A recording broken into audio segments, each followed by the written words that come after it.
I have fun with it. Like, to be honest with you, I have fun with it. I enjoy doing this. I enjoy sitting down and just having really good conversations with different people. Right. Like, I get people all the time that say, "Oh, I would love to come talk about my journey or talk about XYZ, but I'm not famous enough to come on the podcast." Like, what do you think I am? I have like 1,500 followers, and you don't need to. People want to see the people that don't have 10,000 followers. In all honesty, because you're more real. Yeah. So I'm not buying mine. I'm growing it organically. Yeah, and it's tough. And it's tough to do that, though. Yes, it is. It's I bust my ass every day. I talk to people, whether I'm in the coffee shop or I go food shopping. I'm like, "Hi, Yeah. what's your name?" But that's how you have to put yourself out there. You have to put yourself out there. You have to talk to people. You have to just be personable. You know, it comes down to just being a good human because energy attracts.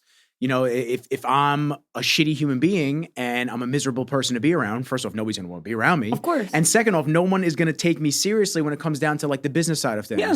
Like, am No I going one's going to want to work with you. They're Exactly. Turned Like, off, the energy's going to shift. Am I going to, like, let's say we have 2 videographers that can shoot the exact same thing. They do a phenomenal job. You know, you're in good hands, and, you know, we're making it personal to me, but you know, you're in phenomenal hands as a company. You know, they're both going to do an amazing job, but one is a misery to be around, and the other one is good energy and good vibes and high vibrational energy. Yeah. Who are you going to want to have go to your event? The high vibrational energy. Yeah, you don't want miserable man coming in like, oh, Especially great. Nobody wants that like on their wedding day or a huge day for them, right? Yeah. Well, luckily, I don't shoot many weddings. I don't do that. Oh, God bless you. I do a lot of them. But I'm subcontracted out, so I don't really have to deal with all the nonsense. I go in, I do the makeup, I make them look pretty, and then I leave. I heard the money that you could make shooting weddings as a videographer, like, It's just insane. Yeah, like $6,000-7,000 a clip just for a couple of hours of work, and you know, then of course that's 25% of the job, and the remainder of the job is actually editing and giving all the deliverables. Well, and they want it that night.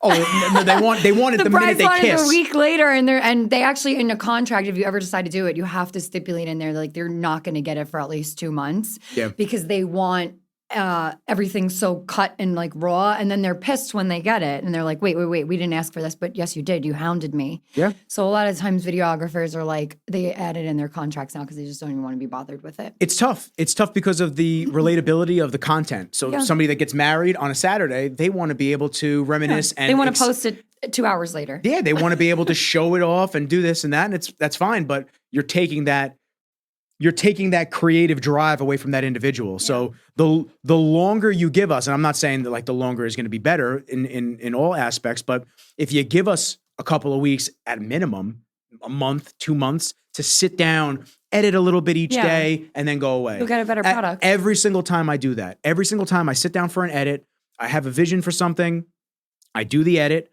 I sit there, I look at it all, I do it, I go like this, okay, good, that's enough for today. Right. I go back to it a couple days later, I look at it, I go, I don't love that. And I change a couple things out, and now it flows better. Right. As opposed to me just going, oh shit, that's how creative minds work, and people don't understand. We could be creative in moments, and then we need a minute, and then we're creative again, and it's like we change that vision maybe 3 or 4 times. You can't change creativity. It has to just happen when it happens to us. Plenty of times that I've had no drive all day to do any editing, to do no creative work, to just sit there, veg out because my brain's off. And then all of a sudden, it's so strange. Yeah. All of a sudden, I'll just be laying in bed. And you're getting up. And I'm it'd be like right when I'm going to sleep sometimes. And I'll be like, you're like, fuck. Yo, that's are we allowed to curse on here? Oh, yeah. Curse away. I'll be like, on? Oh, we're on. We've been on. Okay. I'll be like, yo, that's a banger. Yeah. And I'll sit there, I'll start chopping shit up, and I'll cruise through it. Yeah. It doesn't take me any extra effort to get to the point that I want. I'll just be like, holy shit, everything just makes sense. I feel like, what was it when he's counting cards? Whenever all the math all is the in front of him. numbers, and he's like, I got it. Yeah, no. I got this shit. It's so easy. And then other days you're just sitting there, you're like, you do 10 seconds of an edit and you look at it and you're like, oh my God, I have another like 50 seconds to edit. And this took hours. Yeah. When something comes to my mind, especially if I want to run it for the month or whatever, or promo, or just like a vision that I have for one of the girls that I help, I'm like, I call them at midnight, text them at 11. I'm like, I know this is the work line, but this needs to be said now. Yeah. And they're like so happy about it. Like, oh my God, it's such a good idea. It's weird. It's so, the brain is such an interesting thing. I've been listening to a lot of podcasts on brain health and the way to just keep yourself not only in the moment, but sharp. Like stimulation. Exactly. Yeah. So one of the crazy facts, I mean, I know that I have a lot of friends that smoke marijuana. That shit scares me. I just started with an oil pen. It's starting to help. Yeah, but be careful. The weed thing is, no. So I'll tell you this. Paranoid as shit. Oh yeah, no, I'm good on that. So I've smoked probably 10 times in my life. I'm really not into not being in control of my body. And now I'll have people that smoke and they'll be like, "Oh no, that's not how it is." Like, this isn't good for you. Yeah, this isn't a personal dig. Yeah. Like, it's not. If you choose to do things like smoke, right. and it really helps you, and you believe that it helps you. You want to be Cheech and Chong all day? That's good for you. Enjoy, like best off. But for me, I don't enjoy the feeling of floatiness or just feeling off. Especially because I had Kenji with the seizures, shit like that. Like, I got to be on top of my game. I can't have something that's going to give me more anxiety. Oh my God, yeah. While I'm trying to keep all those levels down. So I'm a sober Sally now. My friends are like, "What's wrong with you?" I'm like, well, I'd like to get up, feel good. I like to not be foggy. Yeah. I know you've been dealing with some health shit yourself. I got diagnosed with Crohn's at 23, so I've been dealing with that. And then recently I got diagnosed with some hormone issues. Coming off birth control is a bitch. I was on it for a very long time and made me crazy. Good for you coming off of it. Good for you. But, even that brings out more problems and issues. Get up on that mic. You're good. It brings out more problems and issues and shit like that. So I've been dealing with some stuff too. And smoking and drinking and all that stuff gives me way worse anxiety the next day instead of just being straight edge, reading a book, going for a walk, listening to a podcast, stuff like that. I hate it. You get fuzzy. You feel edgy. You feel like, you just like feel like on you're edge. not all there. And then, as far as drinking goes, I told you before, and I've told it to a lot of people, I gave up social drinking. Yeah. I'm good on it. Like, it doesn't do anything for me. And that dude, Bedros Koulian, who I post a lot, he's that entrepreneur. He fed that in my mind more than anybody. All of them do. I think Joe Rogan doesn't drink, right? Or he used to, and he stopped. I think he drinks still. He drinks. Ed Millett. I love him. Yep. Most of them. There's a lot of Hollywood actors that don't drink anymore because they understand that it has more negatives than even potential positives. Yeah. Like for me, every time I drink, my boy Tyler and I, we'd go out, we'd go get like a cheap meal, we'd go get some steak dinner, stuff like that. And we're like, oh yeah, we're going to go out later on, have a few drinks, hang out, try to like meet some girls, whatever. I mean, I'll have like an old fashioned at dinner. I'm like unconscious. By the time they're giving us the check, I'm like, why am I One dirty martini, I'm like crawling. Like, why am I so tired? And I'm not even drunk. I'm just like, I'm tired. Your serotonin levels aren't agreeing with it. We've detoxed. Yeah. It's like, fuck you. And that was, that was even a couple of months before when I was still having a couple beers, when I play Xbox, do different things. But listening to all these entrepreneurs, listening to all these guys and women and everybody, just staying on your game and just being present in the moment. Yeah. You have a couple of drinks the next day. It doesn't matter how old you are. It doesn't matter who you are. Like you're off. You're a little foggy. Yeah. You may not get up the same time. And that's going to decrease my productivity and get me where I'm going slower. Yeah. So for me, I wake up every morning, 6 a.m., get right to the gym. I get up at 5 a.m. I get to the gym at 6 a.m., do my thing, like work out, get a good sweat going. Then I'll do jujitsu later in the day and stuff like that. All of these things are just like keeping my mind sharp. I'm going to use some type of a product or vice. I love the word vice because it's so true. It's like they want you to become dependent on these things as, no, you need this to relax. No, you need this as a social lubricant to be able to speak to people. No, you don't. You really don't. Right. You just need to start your day right. Exactly. Be comfortable and confident with yourself. Yeah. I'm going to say two things. Okay. I'm going to go back to the marijuana thing because it was a study that, what is his name? Oh my God. It was the podcast that I was listening to the other day. I posted a clip from it in the morning. He's a doctor that specializes. Oh, I saw it. I don't know his name though. I saved it. I always save them. Let's see. Which one is it? God, I screenshotted a lot of shit yesterday. It's because you were conscious enough to. There was no ice. I felt it. Dr. Daniel Amen. Yeah. So he was talking about things that age your brain the fastest. And the fastest thing that ages your brain is schizophrenia. The second, right behind schizophrenia, is marijuana. Really? Yep. Oh yeah, didn't he say it like brings on Alzheimer's earlier and stuff like that? It brings on a lot of different issues, and it it can create, I believe Huberman was talking about it on his podcast, it can create psychosis or develop psychosis later on with long-term use. I mean, I have friends that can't get through a day without smoking at least 2-3 times. Oh, I know. We know the same ones. It's crazy to me. I know. And it's like every hour on the hour. Yeah, it's like, oh, roll up another one. I mean, when I was shooting Bronson smokes a lot too. He was doing dabs. Dabs are crazy. After his workout, I'm like, bro, goddamn, like this is heavy shit, man. You just worked out. Yeah. So, it's just it's insane to me that these things that are now being normalized because pot was forbidden for so long, but now they're normalizing it and they're trying to kill us. You wonder why. Like, why are you all of a sudden, besides the tax dollars and all the money and revenue that they'll make off of this substance, why? My opinion, y'all can think I'm crazy. You could think that I'm, well, we have our conspiracy theories. What is it? I probably agree with you. My tinfoil hat. But in my opinion, it's just to keep everybody high, stupid, and slow. Yeah. Not to see and understand what's actually going on in the world. Yeah. The things that are actually moving at a rapid pace where plans of government agencies and things that they do against the people to keep everybody at that peasant level, they would do it at a slow rollout. They would do things at a 10-decade type of a rollout. Now, because information is spread so quickly through TikTok, through social media, through people talking, they're so quick to deem somebody crazy for questioning something. However, the plans move at a couple of month basis. Yeah. I mean, it's insane how quickly things start to plan out. You're like, holy shit, what's going on? I mean, you don't even get a second to process everything that's going. Yeah, I agree. So that's my crazy thing on vices, substances. I'm good on all that. I just I work out, I sweat in the morning. Yeah. I roll around with grown men trying to choke me out on the mats. Yeah, jiu-jitsu is one hell of a thing, man. God bless you. Yeah. It's a very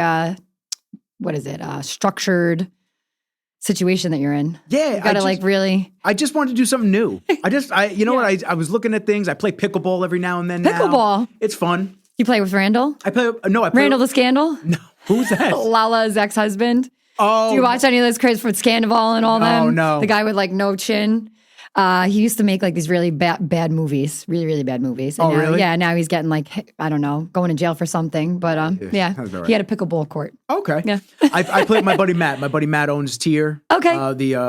I can't even call a swimsuit company anymore because he's doing athletics. He's doing shoes now. Oh, that's sick. Yeah, he's sponsoring a lot of the athletes that are with Rain. That's awesome. Yeah, he does an amazing job. His headquarters over in Farmingdale. Matt's dope. Oh, wow. So we play together, and then I'm trying to get a couple of my other friends together with it.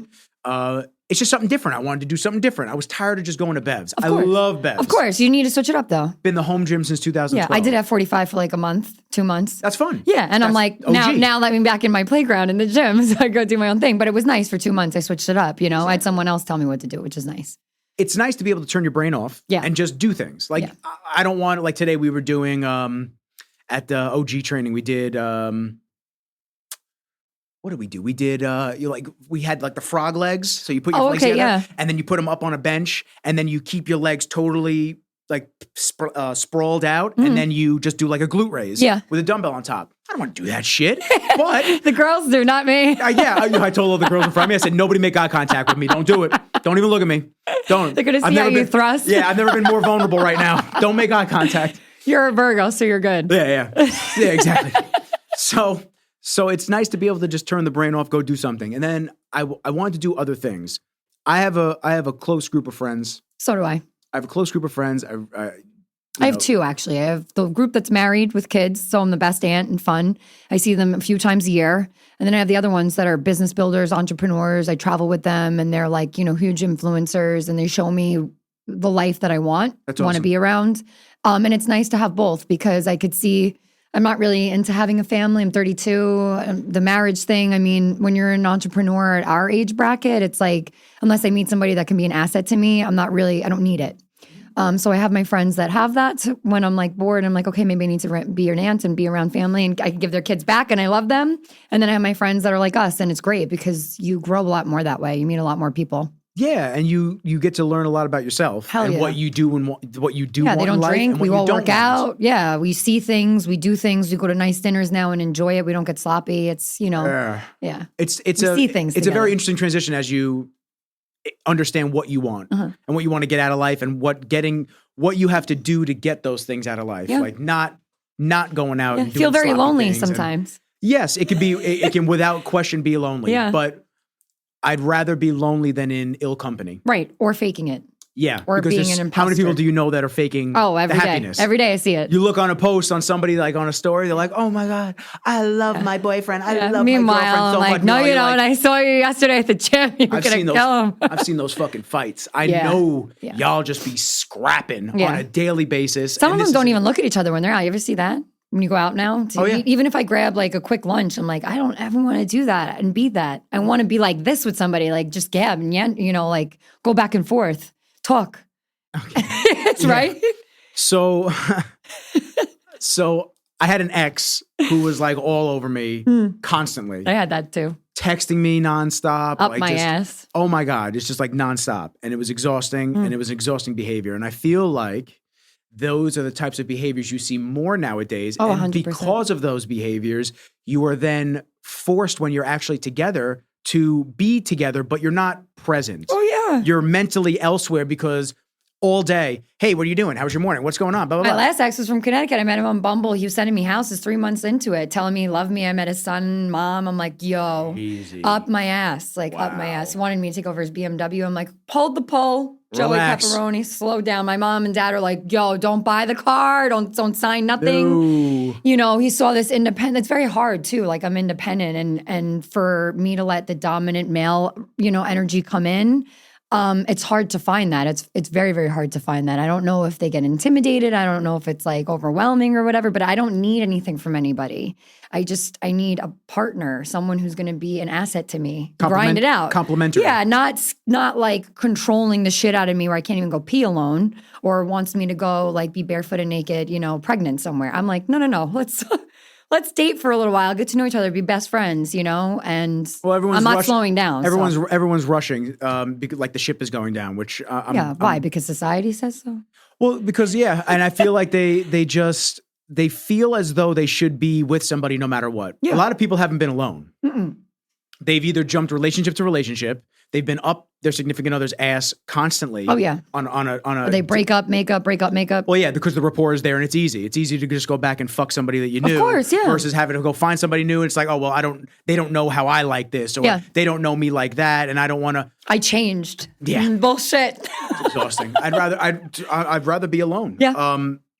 So, and I want to get back to that. So she would constantly hit me up, constantly, like it'd be like nonstop. So she goes Like on, every 5 minutes hit you up? it's just exhausting. It was just like it was like an hourly. It was another job. Yeah, and I don't need that. I'm busy with shit. I have so many people hit me up in a day, and this isn't like a flex. This No, isn't like it's not at all. This isn't I'm so cool and popular. It's just like my brain goes in 5 million places in a day. I can't sit here and like hold your hand the entire I can't day. baby you. Yeah, I'll see you later. We'll make plans. We'll do things. This and Let's that. talk about it over dinner. Exactly. And then I'll actually have things to tell you, like, oh, I did an amazing podcast today, blah, blah, blah. Right. Stuff like that. So anyway, she goes on vacation. She goes on vacation and she was on the plane, which was the longest period of time that I probably haven't spoken to her. How long was the flight? 3 hours, like Florida. It was Florida. So she goes to a vacation and she texts me right when she lands. She just goes, I miss you. And I went, That's okay. great. I'm like, okay. She just goes, do you not miss me? I go, can you give me like a day to maybe miss you? I'm like, just give Distance me, makes the heart go I'm fonder. like, just give me a few to add. I don't like, I saw you like 3 hours ago. Right. You were talking to me. You talked my ear off about people in the TSA line. Give me a couple minutes to actually miss you. Because if I don't, you don't give me any time. You're right. Because we're always connected. Yeah.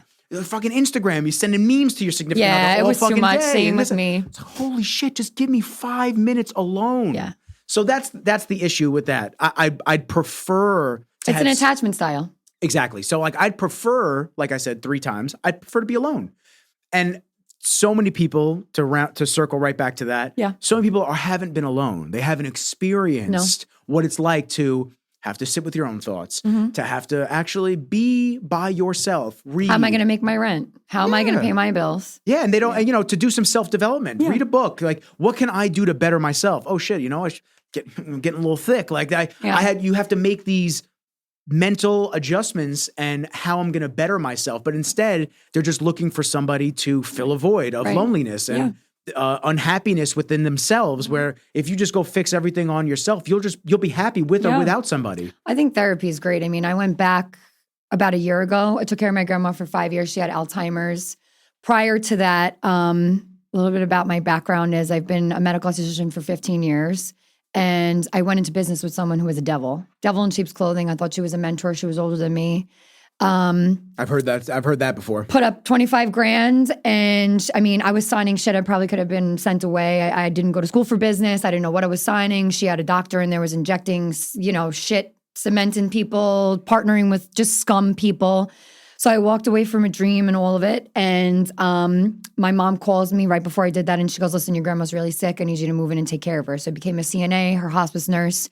Taking care of someone who is withering away and becoming a vegetable teaches you a lot about life. So I walked away from that. I was in a really, really dark place. It was like 100 pounds soaking wet. My Crohn's was acting up. And I never wanted to touch skin or do anything again. And my grandma, when she was my grandmother, in the moment she was, would be like, Stephanie, why aren't you doing what you love? And then that's when a school had reached out to me to come back right before COVID to teach. And then that's where I came into my business after that. So it was really, like a shock. I learned a lot. I really, really did. It's crazy.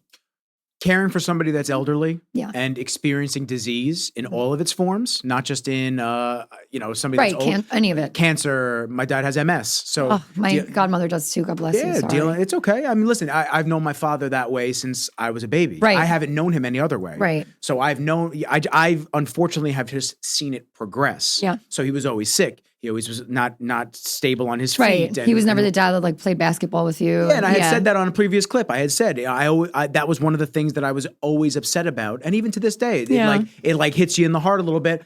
I always wanted the dad that can be active with me and teach me things and this and that. And it's nothing against him. He was an iron worker as he had MS, and he would go 10 bar after he got done from iron working all day. Yeah. So he was always on his feet, and as it progressed and got worse, not only did it progress in his physical state, but his mental state. 100%. He was more miserable to be around. We'd fight a lot. He was a nasty. He became resentful. He was just nasty. And I love my dad. I do. But he's more of a friend than he is a father to me. Yeah. My mom was always my mom and my father. Yeah. And because of that, I was able to develop and have somewhat of a level head because of her and my grandfather, who I always wear his necklace with me. Her father, my grandfather, Sal. Yeah. He basically raised me because my mom was a self-made, just doing her own thing, entrepreneur, working, nose to the grindstone type of individual. So, watching my father basically wither away in the chair, and he's still around, he's still doing his thing, but now his left arm doesn't work as well. He was talking to me about it recently. Like he's fading. Like he's fading. So it teaches you a lot about how you have to appreciate what you have in life and how you have to understand that it could all be taken away from you like that. Yeah. You really need to give 120% every day. This isn't a motivational thing. No. This isn't like I'm trying to amp and rally the troops. This is a real life fucking thing. You could get sick tomorrow and you could never walk again. And you'd be like, damn, I skipped the gym all these years. I didn't want to do this. I didn't take care of myself.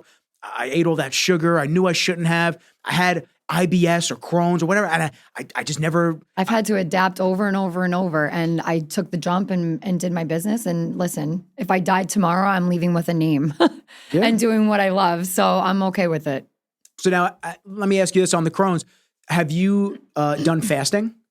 So, you mean intermittent fasting? Not even intermittent, like a couple of day fasts here and there? No, so I was so sick that I almost died. I was 110 pounds in the hospital at 23. I was underneath the wrong care in Brookhaven. Fuck them. Sorry. Fuck most medical doctors. I'm good for on like most 7-8 years. They had me on tons of different medicines. And then I got really, really sick right before COVID. My uncle Jay McGowan, who's actually a pro bodybuilder. I don't know if you've ever seen him. He's at Profit. He was really sick with ulcerative colitis, almost died as well. This guy, Dr. Zinkin, shout out to Dr. Noah Zinkin, he saved our lives. Shout out. I love him. Shout out, Doc. He's a private practice, and he's in Huntington Atrium. If anybody needs help with it, he saved my life. Yeah, he saved my life. I would not be here today. I'm on Stelara every 8 weeks, and some people need, biochemicals to inject in their body, and some don't. I tried the holistic route. It's very expensive. It's very time consuming. And at that time when I was building my business and making all these changes, wasn't the right time. I'm now in remission for it, and I thank him every day for it. But I had to adapt. I had to, at 23, I was like, not overweight, but I was so full of poison, got sick, was in the wrong care, tossed around to so many doctors, didn't know what was wrong with me that I was like, fuck this, I'm changing my lifestyle. So now if I go 2 days without the gym, I become mental, like a psycho, right? If I don't start my day with a walk or listening to a podcast and walking or something that's active, if I'm talking to somebody and they're not involved actively, like that's a big thing for me. You know, I have to be able to go for walks with you or go to the gym with you. It's just a thing. Yeah, do things. Yeah. Like not just sit around. Like it's cool to sit around. Let's go to an escape room. Let's go to a rec room and break shit. Like I don't care what it is. It just needs to be active. You know? I mean, I transitioned away when I hang out with girls now, like first dates, whatever, just to get to know one another. I used to do to the nines. The dinners. Fucking looking like let's go axe throwing now. See if you can be like fun. A boss. Yeah, exactly. I want to go to the gym and sweat. I want to see if you could get the zombie in the head just in case. I used to go to the nines about it, and now hike. Yes. Let's go on a hike with the dog. Coffee and hike. Because I don't want to leave the dog home anyway, so let's go on a hike with the dog. Yeah. And then if Kenji doesn't like you. And if Kenji doesn't like, I was going to say, if the dog don't like you, then you're out. Yeah, generally that's a good sign that I probably won't like you either. Yeah. So it's just switching from that. Breakfast. Hey, let's go get some eggs. Yeah. Let's go do something like that. If I can make it through breakfast with you, I'll make it through dinner and lunch. and if I see what you order and whatnot, I'm like, yeah. Did you get the hash browns? All right, you got the Hey, hash listen, browns. I'm gluten-free and dairy-free, so don't judge me. I have to be, but you know. You should try fasting. So what exactly is that? So I don't have I'm not the doctor. That's why it's tough, and I like to be so accurate when I talk about things. Yeah. Is he like a holistic doctor? The guy that does he do like the spit test and you send it into him and he'll say, okay, do this guy. fast? He's the doctor's pharmacy with Mark Hyman. Yeah, send him to me. He's awesome. So he spoke and he had people on talk about fasting and the benefits of it, especially if you have. Right? Well, I watched the documentary with Chris Hemsworth. Did you watch that? No. Limitless. It's on National. I'll watch anything with Chris Hemsworth. Yeah, me too. It's gorgeous. It's gorgeous. So Limitless, it's a documentary on Not the pill. No. Oh, okay. You're thinking of the Bradley Cooper. Yeah. Okay. Bradley Cooper. Right? Bradley Cooper? Yeah. There goes my ADHD, sorry. No, you're good. Limitless, it's this documentary series about how he wants to optimize and essentially do what like Dave Asprey and all these guys do, biohacking on how he could be cold immersion therapy and all these like all that stuff that's out. All these different things. And one of the episodes was on fasting and how you have these quote unquote zombie cells in your body. Right. And if you don't give your body a break for all the constant food and everything like that, those zombie cells continually get fed and they spread out to others. And that can cause... It's funny, we do that with skin. Yep. And that can cause quicker aging. It can cause quicker developments of cancers and tumors and whatnot like that. But if you do a fast, not even Are you going to do it with me? I'll do it with you. Okay. I'll do a fast with you. All right, let's try it. I'll do a fast with you. Because at least if I don't feel good, you won't feel good with me. He did a 3-day fast. Okay. That means no food, though? No food. Oh, I'll kill somebody. Water. I will eat a small child. Because what happened... I'm like, after I lift, I'm like, where's the beef? Children away. Yeah. We got a vampire I'm not loose. the girlfriend that you could take and I'm going to have like that. No, like if we lift, I need to go for like a lunch. You need that post-workout. I need protein. You need that. Yeah. Chicken. So... well, afterwards, you have a big meal.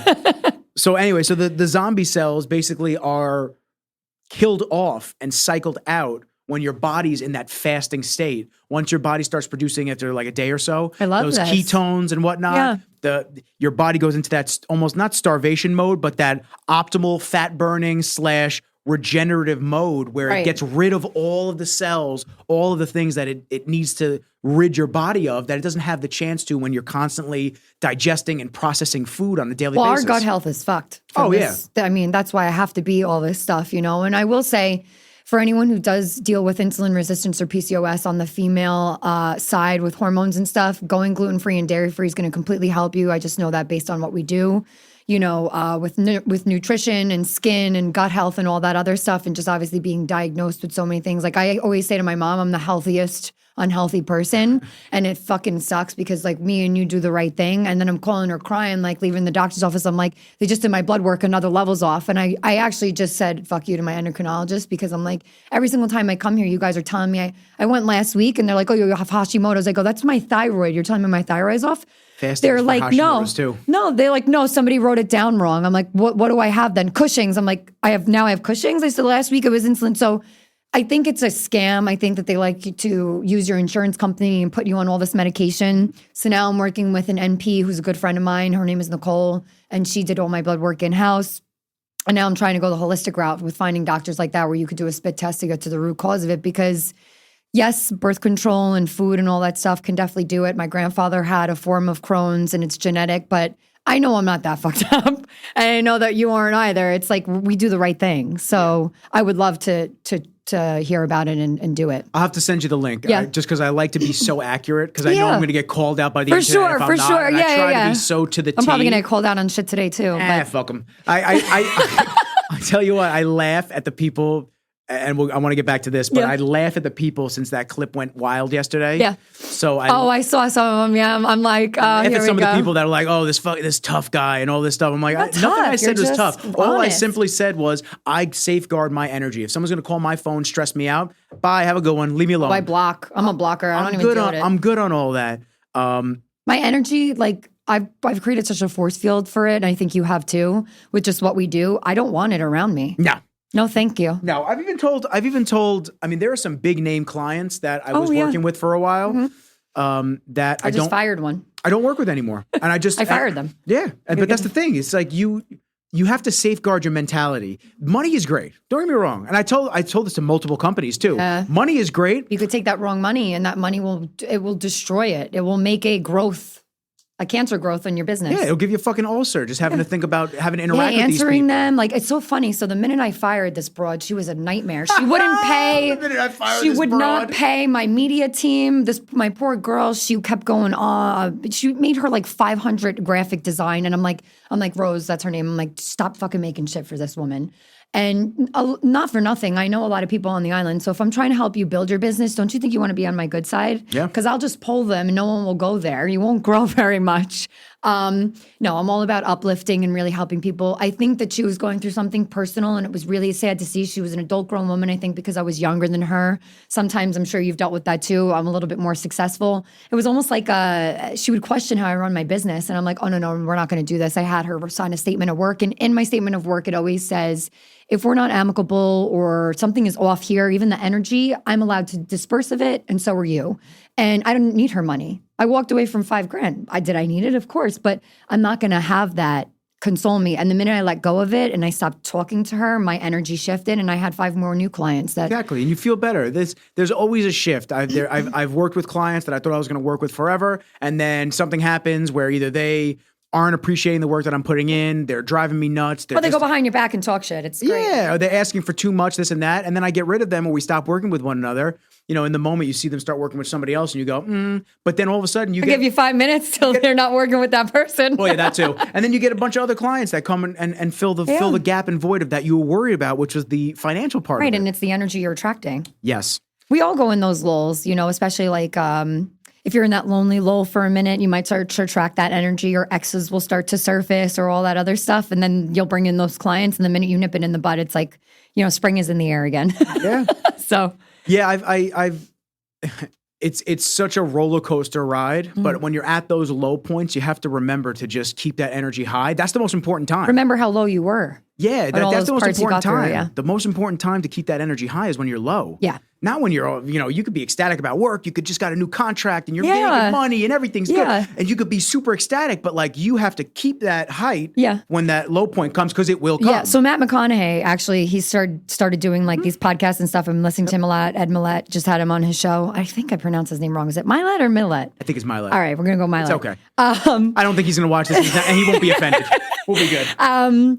He talks about that all the time. Like, we're always striving for 100%. We're never going to get there. Like, we are in our little, things that we do and overcome. But if you don't be happy for the 70% of the work that you do, you're going to always be not happy. Yeah. You have to be happy for that 70% that you hit, or even coming on the podcast today, or doing like little things that can make you feel so good about yourself, And that's why I started my business. So, and I want to talk about the business. Yeah. It's amazing how on a creative field, I'll sit down, I'll start an edit, and I'll be like, oh, it's not good. But then you look and the weeks are just going by and you haven't progressed the edit because you're so worried about this thing needing to be perfect. The masterpiece of all masterpieces. It's like, there's no perfect. Yeah. There's no perfect. You have to just sit down, get it done to the best of the abilities, to the best look.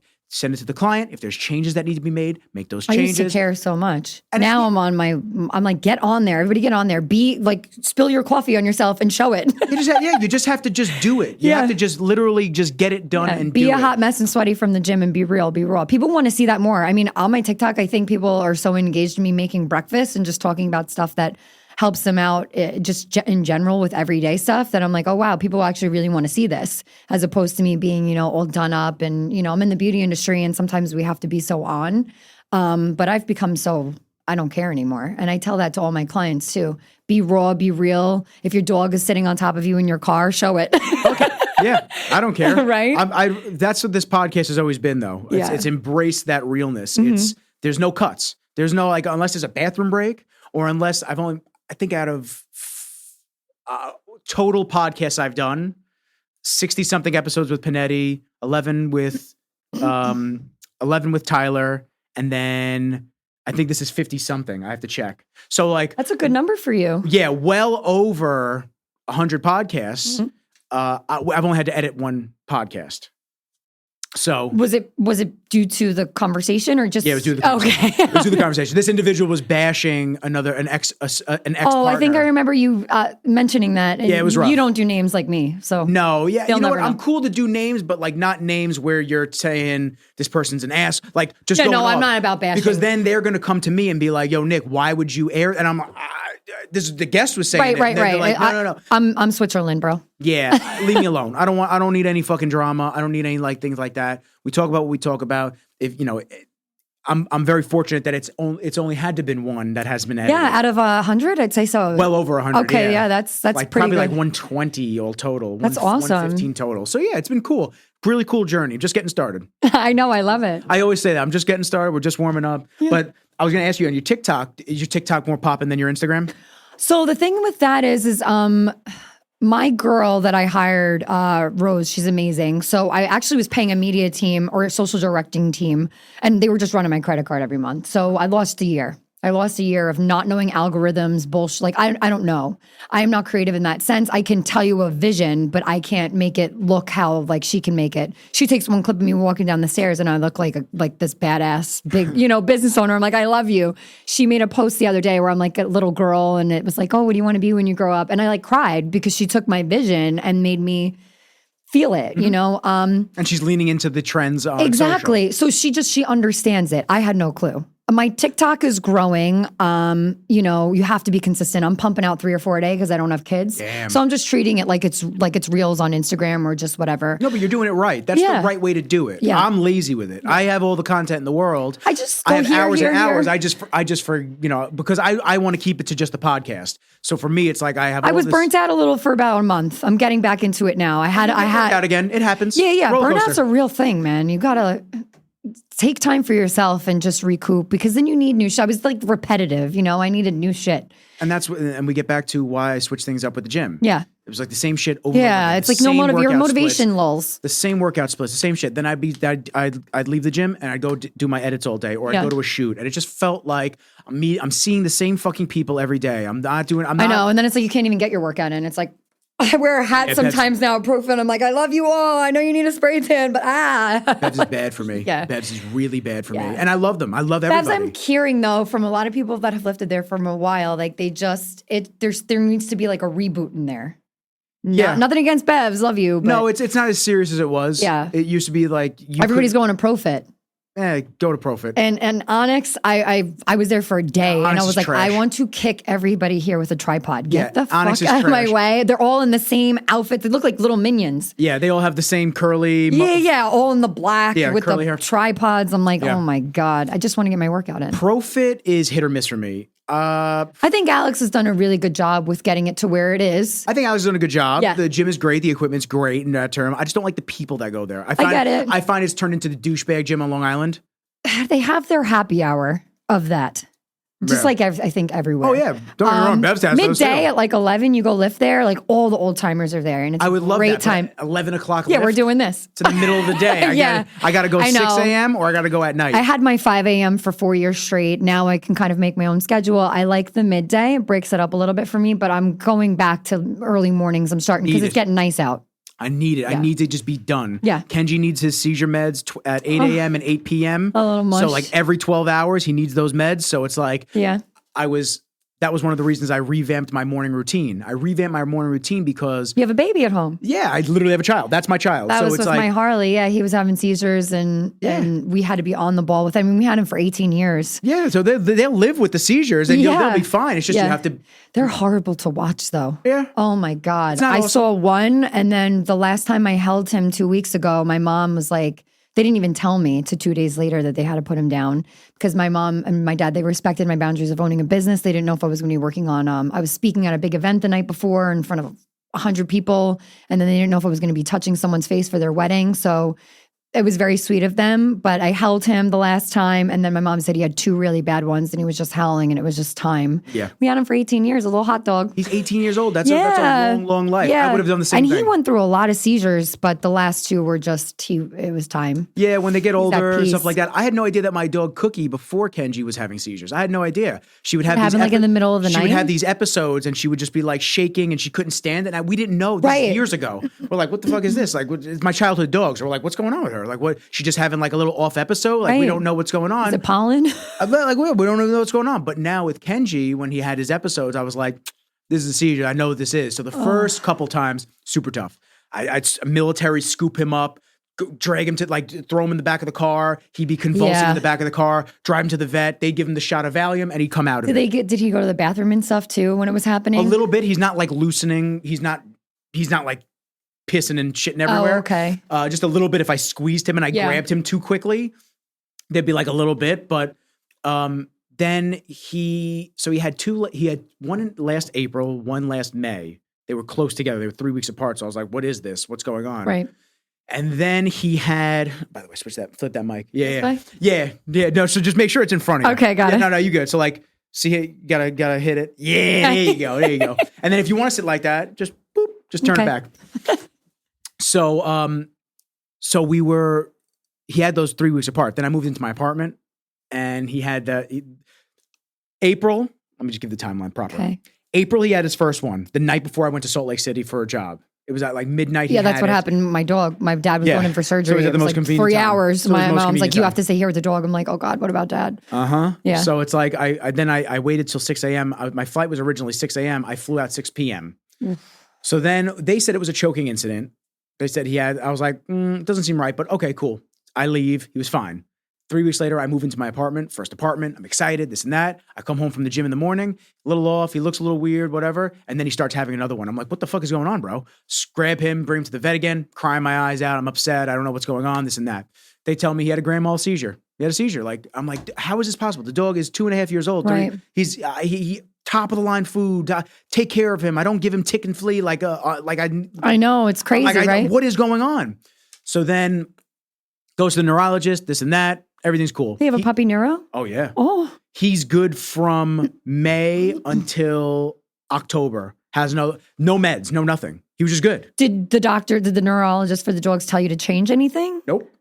They call them idiopathic seizures. Yeah. They're just random. Oh, okay. Yeah. Just random. So has one in October. So then I put him on meds. I didn't want to put him on meds, but I said, fuck it. Let me just put him on. Right. They wanted me to give him 2 pills in the morning, 2 pills at night. And there's a loading phase of about 2.5, 3 weeks. Yeah. Where they get like ataxia in the back legs and whatnot. I was like, I don't really want to give that to him. So I gave him 1 in the morning, 1 at night. So I gave him half the dose they wanted him to. He was good until February. Had an episode in February. So then I upped his meds in February to the full amount they wanted him on. But I wasn't told or I wasn't made aware that once you up the meds again, there's another loading phase. So he could have a breakout seizure because now his body is adjusting to the things. And he had one in March.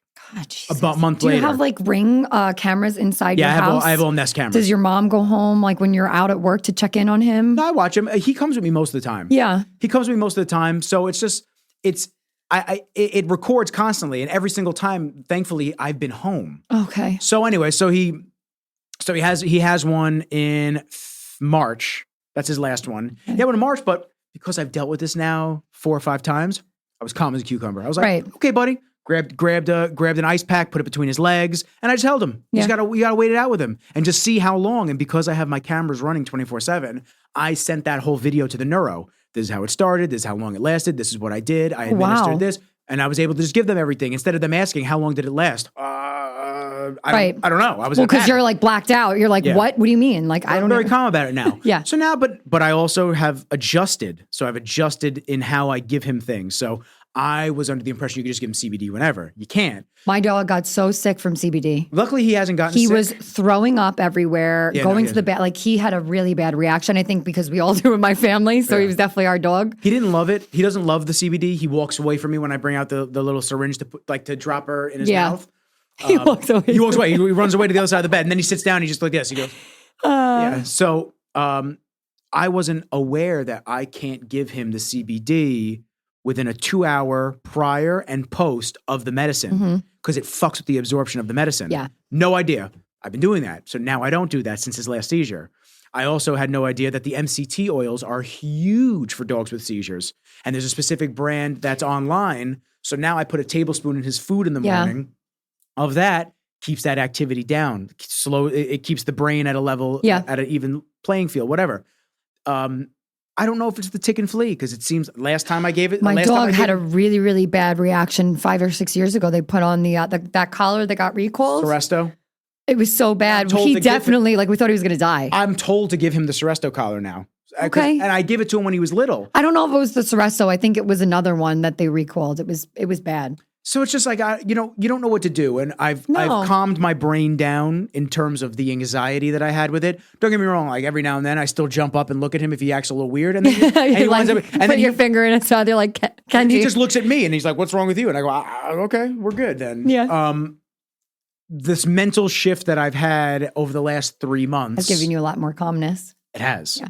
And jujitsu has given me the last 4 weeks, 3.5 weeks, has given me so much mental calmness. Yeah.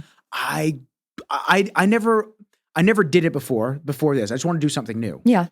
And then being in the situation where, and it was nerve-wracking at first. Yeah. I've been in my fair share of like rolling on mats there's something. My fair share of like little baby scraps, like nothing too crazy. Like you scrap it out for a second and then you're done and whatever. Like when I was younger. When you went up to Cortland, right? You thought that they were going to harass you. Which one? Cortland? No, were you in Cortland? Where were you with the football guys? Quinnipiac. Yeah, you thought you were going to have to scrap them, right? Princeton. That dude was crazy.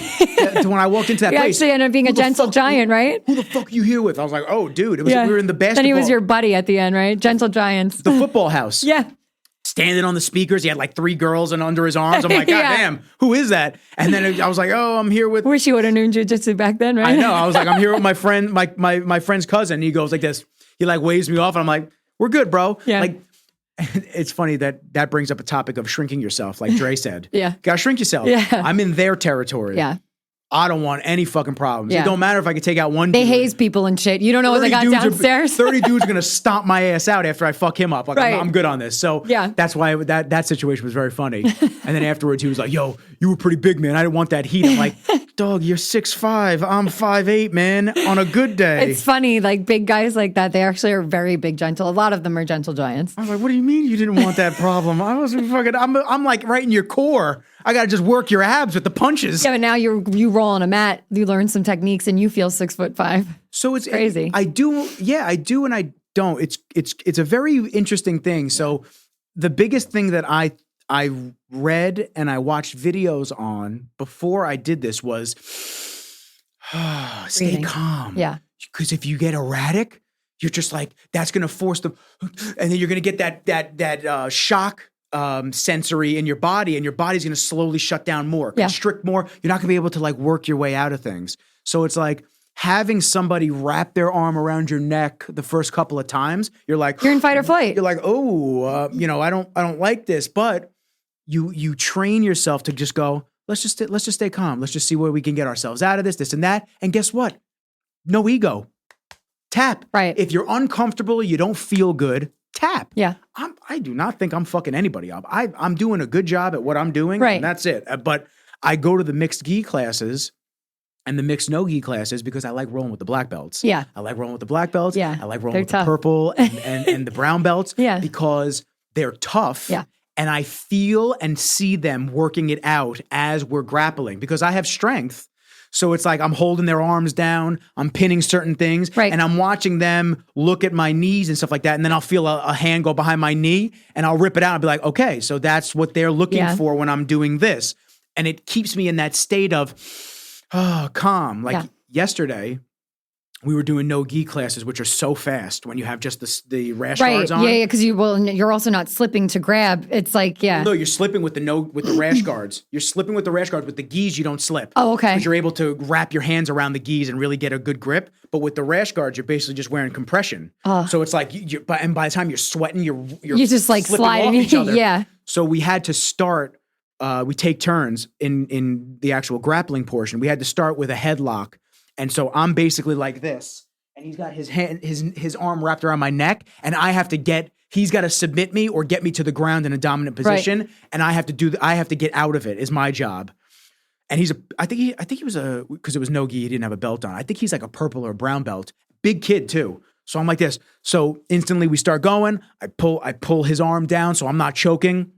But then we start like really scrapping and getting into it. Like he's pushing all his weight into me. I'm pushing all my weight into him. Then he's throwing me and I'm landing on my arm and I'm like, ooh, don't land on your arm because then you don't want it to snap. Like I'm thinking through things, but every so often my breath would start going and I'm like this. I'm like, calm. And right when I got back to calm, everything just made sense again. But if I start getting too crazy, it's like, holy shit, man, I'm not able to focus the way I need to. Isn't that crazy when your body goes in that mode? Oh, it's wild. Yeah. It's wild. And I've told this to a lot of people, and I encourage everybody to try it. Just try it. Yeah. Just go to a class, try it out, see it.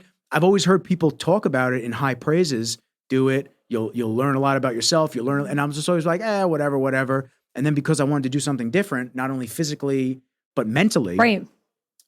I put myself in that scary element. Like the first time we had to grapple, I got 4 days that I didn't have to grapple.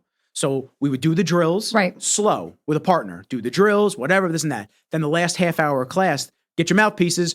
They'll count you out. So they'll go like, if there's 3 people, there's like 10 people on the wall, they'll go the first 3. So they'll go 1, 2, 3, 1, 2, 3. Right, and you don't get to pick. And then you're just against whoever. They go 2s on the ground. And then people just come off the wall. You don't get to pick your partners. People just come off the wall and start fucking grappling with you. Mm-hmm. So the first time that we did that, I stayed on the wall. The people went down. They go, all right, 1s, go out and get your people. And like everyone's just sitting there. And I'm like, I don't want to do it. I know, right? It's like you're getting picked from gym class again. You're like, oh shit, wait, what? Why am I partnered with that person? I don't want to get choked out. I don't want to do it. But now I'm able to have a little more confidence and go, yeah, it builds so many things in you. Yeah. Yeah. But and you get that, and there's a huge respect level in there. I'm super respectful to other people. Yeah. Not only in just this, but in life. Like everybody. When people are like on that mat, it's such a like respect. Yep. Yeah. I'll say sorry in the middle of a roll. Like if I hit a dude in the nuts or something like that, like accidentally, like I'll clip it with a knee or something. Like, yo, my bad, bro. Like, if you need to stop, let me know. I'll let go. Yeah. Like I don't want you to. And they'll be like, dude, this is jujitsu. I go, no, I get that. But I also don't want to be an asshole. We're not in war. Have you gotten cut in the face yet or like nicked? This girl, I was rolling with this girl and she's wild with her Girl, hands. badass. I know there's a lot of girls that do it now too. Yeah. And her nickname is NyQuil because she put some dude out. He didn't tap and she just put him out. That's awesome. She's sick. So we were grappling and she was a little wild with the hands and she caught me in my nose. And I've broken my nose before, so I always get nervous with my nose. Yeah. Because it'll break so easily again. And luckily, it was just kind of like a graze real quick. And like that was it. And I was like, yeah, she's like, I'm sorry. I'm like, no, you're good. It's okay. Yeah. Like, I want to be ultra respectful. I want to tell people, like, especially like with me, I had the dude yesterday, that kid that we were grappling. Yeah. He got me on the ground. And he had me I was laying on my back and he had it where he was about to flip me over and position me in a choke where I was over on top of my head. Right. I tapped. Yeah. I'm like, dude, I'm not I'm not trying to kill myself. I'm not going to get out of here. Yeah. And he just goes, that's why I lifted the knees to show you what I was going to do. Right. And I didn't do it. I go, I'm good on that, bro. Yeah. I need to walk tomorrow. Thanks. We're good. Like, this is my second workout today. You're not there to like compete. Maybe one day, but you're not. Are you thinking about it? Yeah. Do it. I think I talked to Jamal about it. We're going to have to get you a nose protector then if you're going to compete. Yeah, well, because they're going to go ham. Yeah. I think I'm going to do something in the fall, potentially. Okay. I might do a tournament for white belts. Funny how you said you may not compete in lifting again, right? Never again bodybuilding. Right, but this is now an outlet for you that is a possibility because you don't have to, it's not, you have to starve yourself, be on things. It's a different type of it's probably beneficial to you to train that way. I have such a hate-love portion for the fitness industry in my heart. Yeah.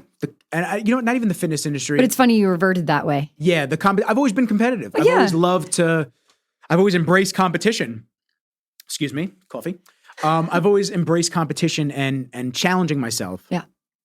But challenging myself in a smart way, not in a... Well, you did it the hard way, right? I did do it the hard way and going through the bullshit and no drugs, no nothing. And everybody now is please. Yeah, sticking themselves and saying, hey, yeah, I'm ready to go. I'm like, okay, you ate 10 bro. cheezeburgers. You didn't lift shit. Yeah, you lifted 10 cheeseburgers. I get it, bro. You work hard. I get it. You're a human pincushion. Yeah. You're welcome. It's so sad to see. Sorry, but it is. No. We talk about steroids all the time on the show, and it's just... I get it. If you need it, fine, but do it right. Exactly. And it was nothing that I was ever into or wanted to do. And once I saw, like, my goal when I was 21, 22 was to just be an IFBB pro. I wanted to be a pro. And then that card and that title... The stuff it does to your body is so bad. It faded for me. And I'm glad it did over the years. It faded more and more and more and more. I've had a lot of friends that have seriously hurt themselves, not only training for shows, but doing cycles for shows. Oh, yeah. And they say, oh, I'm never going to do it again. And guess what? A year later, they're back on. Oh, they gave me new stuff. Okay. Okay, bro. Whatever makes you sleep at night. Right. I don't know. To me, it was always something that I was interested in doing, but I just didn't want to. So now this gives me another outlet, but this could be very violent and nasty. It could, but it's a different way. I mean, at least with your eating and your sleep, I mean, it's so much more you need that. And so it fits into your lifestyle of the path you're on, as opposed to you going, what vitamins do I need to get through this or not? What supplements? How many caffeine pills do I need to pop before, it's different. Yeah, You'll see if it works for you or not. Exactly. And it's nice because I have a good team. Like training with Matt Serra, they're he's also dope. supportive. They're very supportive. Yeah. And Jamal's supportive. Jamal, I said to him, I said, yo, he deals a lot with striking. Yeah. So I told him, I said, I don't need striking because it would just be grappling. I said, but on a cardio and conditioning level, can we get me... Dude, done. 100, yeah. He's like, whatever you want to do. He's like, I'm there for you. I got you. And I'm like, that means a lot to me because he was in Chris Weidman's corner and he's Big Baby Miller's coach. Yeah, there's a lot of things that I got heavy hitters that are able to like help me and put me through. And guide you, yeah. Mentors, yeah. Exactly. And guide me the right way. So this way I know what I'm getting myself into. And I also have other white belts that I've become super close with. Which is awesome, yeah. Exchange numbers. I'm like, yo, let's start training. Let's do this. Let's do that. Let's all do the same tournament. Let's have fun. Yeah. Let's do it and challenge ourselves. Let's get out of that comfort zone. But doing the OG classes in the morning, my cardio has never been as good as it is. Oh, you'll burn tons of calories on the mat. My ex would come home and I'd be like, are you all right? I would be ripping his shirt off of him. Oh, yeah. And he'd be like, babe, I think I just burned 20,000 calories. I'm like, you look like it. Go like that. Then he's like taking a nap for 10 minutes and he's like, all right, you want to go back to the gym? I'm like, you're sick. That's been a challenge with this new routine. Yeah. Is I'm expending so much energy. And Are you working out, lifting? Not to cut you off. Are you working out, lifting, and doing jujitsu? Yes. Yeah. So he was 6 doing that too. and I'm rolling 4 to 5 times a week. You're in bed by what, 7, 8 snoring? Catching flies? You know what? 9:30, but I'm not. My sleep is so erratic because I always have things on my mind. I've been doing Huberman's. It's the entrepreneur thing. Yeah. I've been doing Huberman's sleep cocktail. Okay. And his sleep cocktail is magnesium 3 and 8. Yeah, I take magnesium. The 3 and 8 is the one that breaches the blood-brain barrier. Okay. So that's the one you want to take when you go to sleep. Okay. So magnesium 3 and 8, apigenin. I don't really know the information specifically on apigenin and what it is. Is that but I know it. Is that like an ashwagandha type thing? No. Because I don't do well with, what are they called? Not mushrooms. Nootropics? Yeah, anything like that. I don't. Neither does my buddy Tyler. Tyler does not do well with that. Adaptogenics. Anything like that. Adaptogenics. Yeah. Let me see. Apigenin. I'll tell you right now.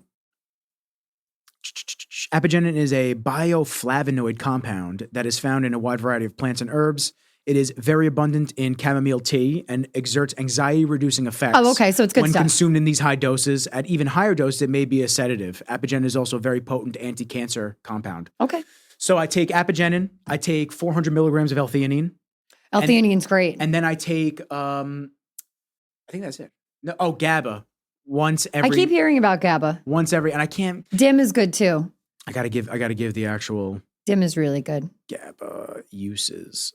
What is GABA? GABA is known for what? Oh, my mom said my mom is All right, so for those that are going to be watching, my mom just texted Is that a me as bunny I'm or a searching. squirrel? Is this an owl? What is this? It's very cute. It's a little bird. But the way I read it, she sent me this thing and she goes, he fell out of the tree. I thought she was talking about the dog. Oh, He's no. with her. I was like, the fuck you mean he fell out of the tree? What's he doing in a tree? What are you running home? Help against you. She's like, what do I do with the baby? I don't know. It's a bird. I have no idea what you do with it. GABA is known for producing a calming effect and is thought to play a major role in controlling nerve cell hyperactivity associated with anxiety, stress, and fear. Scientists also call GABA a non-protein amino acid neurotransmitter. So by taking all of these together, it puts you in that like sedative but calming sleep state. I've been taking the the magnesium threonate that I take is 3 pills for 144 milligrams. And I thought that was low. I was like, that seems a little low on the magnesium. So I upped it and I took 6 pills last night. How'd that do? I Were you was drooling? unconscious. I woke up this morning. I was like, I actually slept. You're like, where am I? I slept through the whole night. That's not common. Like, Do you wake up? I toss and turn. Oh, like same time every night? No. Okay. On and off. That's like also an empathic thing. I think it's also like me checking on the dog, like mentally. Well, you also too. You have a baby that's like a baby with special needs. Yeah, special like needs. my baby. grandmother was the same way. I mean, I would leave and I'd check in my phone, watching The Ring. I'm like, she okay? She's like, it's like a special needs child. Yeah, so I think I'm a lighter sleeper, especially because of that now. Mm-hmm. But I was unconscious last night. That sleep cocktail is phenomenal. I can't recommend it enough. But being able to do that, I go to sleep at like 9:30. My phone's usually on Do Not Disturb by at least 8. Mm-hmm. And if I message people, it's because I see a message come through while I'm on my phone playing a game or something like that. But generally, I try to just like, I don't want anything around me. Like I want to just be able to like chill. Maybe I'm finishing a show up. Maybe I'm reading a book and then I go right to bed. Yeah. There's no TV in my bedroom. Love that. Yeah. I hated having the TV in my bedroom because then I just did you become submissive to it. I just do everything in there. Then it's like I'm laying down, I'm watching TV, I'm doing this. I get to separate it when I go in my bedroom. It's time to either read or sleep, and I'm done. Reading is so good. Love reading. Reading's good. I find that I don't give myself enough time because there's always something to do. Well, we're entrepreneurs. I mean, if you read 2 pages a day, it's good for you. Yeah. They say 15 minutes a day. I try to do a half hour. Yeah. I try to. Yeah. But I have to stop trying and just do it. Yeah. It's really what it comes down to. I mean, I would more rather listen to a podcast. That's just where my brain fluctuates to. So, well, thank you, Amex. Shouts to Amex. Send a check. You don't have to if you don't want to. Shouts to Amex for adding Audible as a service that they give you. Oh, really? Yeah, that they give you what? Like Did not know this. Refund payback. Thank you, on? Amex. Well, it's Amex Platinum. Okay, thank you. Amex Platinum. Appreciate y'all. So my $15 a month on Audible is covered. That's great. And my Sirius XM. So that's always a good time. That's good. But all right, let's get into you. Okay. Let's get into you. All right. How did you start? Did you always have an interest and a fascination with skincare? Like, what was it? Oh, God. I mean, what young girl didn't get made fun of, right? What young kid didn't get made fun of or go through that puberty? So I always had like moles. I always had, weird, quirky things about me. Everybody went through the chunky phase. I got boobs real quick. So people were like, oh, she's stuck. They made like a horrible boob book about me. I'd come home every day like, I was taller than everybody. I was just awkward. 7th grade hit. My hair grew. My glasses became contacts. My braces were off. I had straight teeth. And they were like, oh, Stephanie's hot, right? But I never, ever forgot that feeling of feeling like the ugly duckling. And when I was younger, I would always play my mom's makeup and dress in her stuff, and I was in dance. So I was always like, in outfits, and it was always a thing. And I always knew I wanted to do something in beauty, but going through that tough time of being made fun of and awkward and not knowing where you belong and just coming home and feeling that, that really alone, sad, dark place, I knew that I wanted to do something in the field of it. So I actually went away to John Jay first. I was 17. I was always like younger than my friends, got my, license last or whatever. Because I have a late October birthday. And I went to John Jay first. I was like, I'm going to be an undercover DEA agent. I'm going to be like Shamar Moore and everybody on Criminal Minds. And I went to John Jay and I lived in Harlem. That was fun. Ooh. I was like the only blonde like in Harlem, 150th and St. Nick. They were like, yo, Snow Bunny, we love you. I'm like, okay. They're like, you're going to get your education. We got you. I'm like, all right, I'm protected. Dipset knows me. I'm good. I think I smoked my first joint with Joel's. It was fun. It was like a bunch of us. We were the United Nations. I lived with a Jamaican, an Albanian, a Spanish. It was great, fun melting time. pot. Yeah, I talk about that with Jamal all the time. Melting pot. but I was the cultures. only blonde with like cops and judges in these rooms, and I'm like, what the fuck am I doing here? And they handed me a penal law book. I was like, you can have it back. I don't want this. So I thought I was going to be like, Carrie Bradshaw, Sex in the City. It was nothing like that. And I came back home. I was coming home more than I was living in the city. And I was bartending at the time. And I'm like, listen, I don't want to be a 50-year-old bartender. Nothing wrong with it. Sorry if you are. I was bartending with women who were older. And I didn't want that life, but I was making a ton of money. It's easy to just fall into My parents were like, listen, we don't want you to become, blank rich. We want you to be smart about it. Then they're like, my dad, I'll never forget this. He's like, do you want to be an air traffic controller? I'll pay for the thing. I go, Dad, that's like the number 3rd most suicidal job to have. Is it but really? Yeah, you make like, oh yeah, look it up. And lineman too. My dad's a foreman lineman. I want to say an air traffic controller is like the top 3 because you have all these lives in your hands, right? So he's like, I'll pay for it. I'm like, Dad, I don't want to, but he's like, you're going to make a ton of money and you'll have benefits and you'll have this, blah, blah, blah. My parents are corporate, my mom's an accountant, corporate America. My dad's a foreman lineman, busted his ass in the union for years. So they wanted me to be, good, well off. I was like, Dad, I don't want to do that. So I went and visited this beauty school and it was a wrap. Yeah. I went in and it was a place in Islandia and it's still there. It used to be Gloria Francis years ago.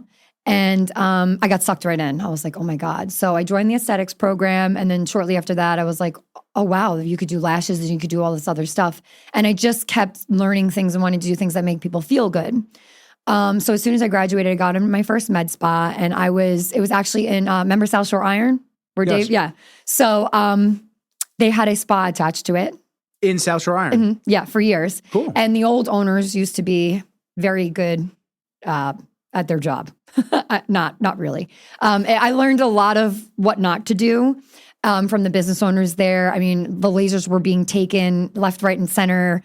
I didn't know whether I was coming or going. I had these poor clients coming from the Hamptons and Queens, and they'd get there and they'd be like, okay, I'm here for my laser. I'm like, shit, like where's the laser? It was just ran very unprofessionally. And I learned very quickly, like, I don't want to be in an establishment like this. So I left and I started my own lash business. I was lashing people like, 15 to 20 at a clip, but I was overworking and I was taking everybody. And then I hated it. I became someone with my ADHD. I need a little bit of everything. I almost resented it. And my back was cracking in half. So as good as the money was, I was like, I want more. I always wanted more. So I went back to school, another place on Long Island. I had opened another room, a little bit bigger in Salons by JC in Bayshore. And it was a lot of hair people there. So I was listening to, blow dryers and stuff. It wasn't really a relaxing situation for my clients. So I had a really big cancellation one day. I didn't have cancellation policies in place. I lost $1,500. I'm like, fuck, what am I going to do? So I looked up schools that were teaching microblading. And at this time, Long Island Nail and Skin was the only one on Long Island offering it.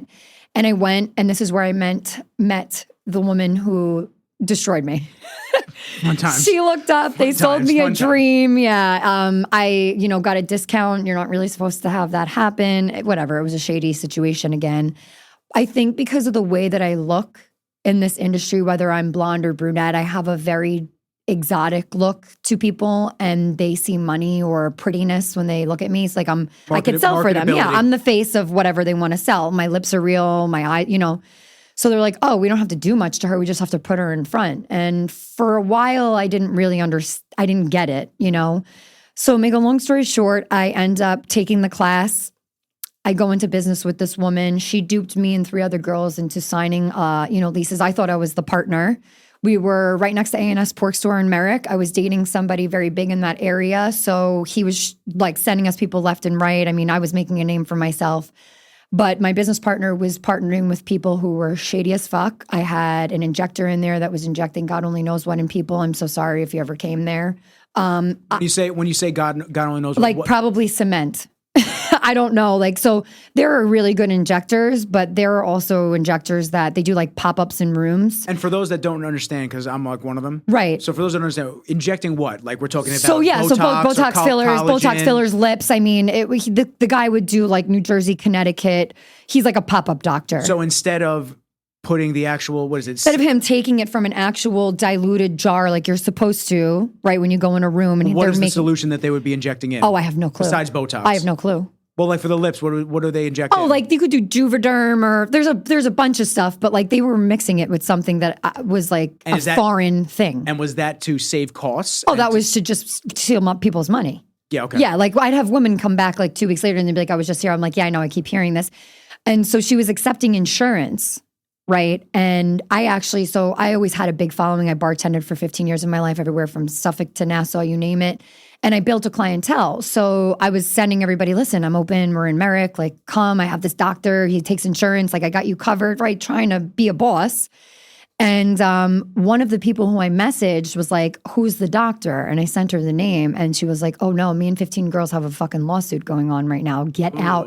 So, I sit my partner down at the time who I thought was, and I'm like, listen, like we got to get rid of this guy. She's like, I ain't fucking getting rid of anybody. He's paying us to be here. And I'm like, okay, bitch. Yeah. Like I see where you're going now. And I was in over my head. I was putting money on a credit card to do clients. I mean, I didn't know whether I was getting paid. I didn't know whether I couldn't pay my bills. Scary. I went from making $3,500 a week cash in my own place and bartending at the top of the world, but I wanted to grow. I wanted to be a big name. I wanted it. I had Renee Graziano coming in. I had people coming in where I could be a goddess girl. And it was like, it was horrible. So I ended up going into work almost like staring at the wall, like because I became so dehumanized. I was 100 pounds soaking wet. My parents were like so worried about me. She had put a hinder on my parents' relationship with me. And then I had my ex who was very controlling at the time, and they hated each other. I was in a spiral. It was horrible. So I walked in one day and I said, fuck you can have it all. I want my light, my lash stuff, and my makeup bag. I'm not going to court over paint. You can have everything. I mean, she had everything down to the gorgeous purple gems I ordered and a microwave. You know what I mean? She got it all from us. So that was a very, very big lesson learned. And I had to set myself up to almost escape because I saw how shady she was. So I had to make actual copies of my licenses, take my licenses out, put the fake copies in, take my stuff little by little, document things, because I didn't know what she was capable of. She was just like all talk, right? She was actually going to sink you or something like that. I didn't know. I was young. I wasn't ready to spend 20 grand on going to court. But she had broke so many labor laws and she knew it that she had no pot to piss in. Make a long story short, she's out of business now. But and so when I left, I was like, I never want to do this again. I don't want to touch a face. I don't want to look at it. Like I was done. And then that's when I went and took care of my grandmother, and she made me cry every time she said it. Like, sweetie, what are you doing? You were meant to be here to make people feel beautiful and like grow. So then that's when the school that I had won 2 years ago reached out to me, and I went back and I taught. And the teaching almost became more of like social working in a sense. I always wanted to be like a guidance counselor when I was younger and a teacher. And I would be working with 20 people at a clip. Well, some state funded, some that were from BOCES, some that didn't have, a good life, some that were just rich kids, whatever. And my days became, instead of teaching, it was helping. Like one girl needed help with her car. I'm like, oh, go to my uncle. One girl was in an abusive relationship. I'm like, we're getting you the fuck out of it. One girl needed an apartment. I got her one. And I'm like, what am I doing? And when COVID had struck the school, I didn't really like how the owner had changed her ways. The girls became numbers, and it became more of a state funding situation than an actual program. And I got a distaste in my mouth, and I was appalled. I was disgusted. I had girls that were trying to stay clean that I was trying to help. And I'm like, how am I going to get them to understand that they need to be here, wake up every day and have a purpose? So I started throwing together trainings, things that, I was educated in. Then I got my teaching certification. And really, you only need 5 years in the business to mentor or teach or certify. Then I got accredited with a Better Business Bureau. And then my 1 or 2 girls became 5 girls, which became a full mentorship program, which I added vendors to. So now we're a full working TheSkinJeanie mentorship program, where we can grant your skin more than 3 wishes. But I don't know. I'm helping people build their businesses, and it's actually growing outside of beauty. I just helped my friend Tom and his friend. One, he wants to be like a trainer and wants to take it online. His friend made like a clothing company, and he just didn't know like who to talk to. So I gave him an accountant. I gave him a trademark attorney, a business lawyer. We have everything. I have divorce attorneys. So if you are going through a divorce, like some woman I just signed yesterday, she's got a husband she's trying to leave. She wants to take the jump. She's an RN. She wants to do my microneedling training to build. And I'm like, okay, we got to get you safe and make sure you got side money first, because you can't just say, hey, honey, I'm leaving you. I'm ready to dip. Yeah, like, you have Gucci on, you have Chanel on. It's not going to be that easy for you. You're going to have to really, plan this. So it's just become something that is so sentimental to my heart that I love helping them every single day, whether it's, just a text message from them already taking a training with me, or just they need guidance, or if they need to meet at a coffee shop, or just have a budget built or business plan written out. After being fucked over like that and being in that dark place, I made sure I became a mentor that wasn't a devil. I became like their white light. I want to protect all of them and make sure there's not another ex-business partner. And there's a lot out in this business. I can't believe how many girls are like duped in interviews in the beauty industry, and they're looked at as pieces of meat, like I was, like, oh, she's this blonde bombshell. She can sell for us. And I didn't really realize that I was like a piece of meat to them. They take sex sales to a new level. Yeah. And I'm like, and then I'm bubbly and outgoing, and I have like a purity about me that everybody says. So I guess I just didn't really see that in myself. And so, when the mask comes off, you see it all, right? Yep. But anyway, I love it. So if anybody's a business that needs help and guidance, or is just feeling overwhelmed, like, we help you in every aspect. And I'm there for you every step of the way. I have girls 4 years ago that I'm still helping. And we can help you if you want to just be a traveling artist, if you just don't even know where to start or go, if you want to get a whole building and be some big corporation, we can help you get a staff. Like, it's the possibilities are endless. So, and I'm actually traveling a lot to Connecticut and New Jersey now. I want to do tri-state, then I want to do Florida. So. What part of Connecticut? So we're in Greenwich sometimes. Was it Norwalk? I'm in Norwalk a lot. I'm actually South Norwalk is cool. Yeah. My buddy had a place down there, like a little bars and everything like that. Yeah, it's so cute. It's a cool there. little area. Mm-hmm. And then I went to Quinnipiac, so I was in New Haven, and I was in New Haven's good too. We have a lot of people in New Haven. New Haven's interesting. So is what's the one with the S? Is it Scranton? No, that's Scranton, Ohio. Just kidding. There's one with an S. In Connecticut? Yeah, there's a town with an S that's like Bridgeport is not awesome. I think it's over there. Yeah, Bridgeport's not great. Yeah. Yeah. Connecticut's a weird place. Yeah, their names are weird. Their names are weird, and the vibes are weird up there. Yeah. I've never been more depressed in a winter than in Connecticut. Well, I mean, my ex was from there, and I'd be like, okay, it was great. Like, he was part of Fairfield, so I'm like, we want to talk about white pickety. I'm like, I cannot be here. I'm like, get me out. I'm not having a family here. No, thank you. Yeah, Jersey, I'm a pass on.